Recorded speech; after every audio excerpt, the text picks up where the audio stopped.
প্রিয় দর্শক, দাদি মিষ্টিকে অর্ডার করে যেন সে সারা রাত বাড়ি পাহারা দেয়। মিষ্টিকে বলে সে যেন সারা রাত দাঁড়িয়ে দাঁড়িয়ে বাড়ি পাহারা দেয়, যাতে করে ঘরের ভিতরে কোনো চুরি না হয়। মিষ্টিও দাদির কথা মতো বাসা পাহারা দিতেছিল, আর হঠাৎ করে দেখলো একদল চোর বাসার ভিতরে প্রবেশ করলো।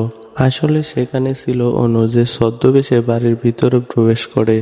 মিষ্টি তাদেরকে নিজের আয়ত্তে আনার জন্য সে একটি বুদ্ধি করলো। সে তাড়াতাড়ি কিচেনে গিয়ে লঙ্কা গুঁড়ো নিয়ে নিল।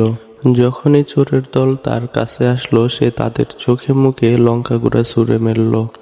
তারপর কিছু সময় চোররা তাকে ধরে রাখে। মিষ্টিকে যখন চোরের দলরা ধরে রাখে, তখন এই সুযোগে অনু অর্জুনের সাথে মিষ্টি একসাথে খাবার খাওয়ার জন্য যে রাতের খাবারগুলো রাখে, অনু সেগুলোকে ডাস্টবিনে ফেলে দেয়। আর যখন অর্জুন আসার সময় হয়, তাড়াতাড়ি তারা সেখান থেকে চলে যায়। তারপরে সে অর্জুন ভিতরে চলে আসে।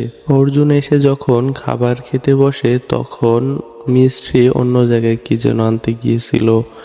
আর তখন অর্জুন দেখতে পেল কোনো পাত্রেই কোনো খাবার ছিল না, আর এটা দেখে সে অনেক রেগে গেল।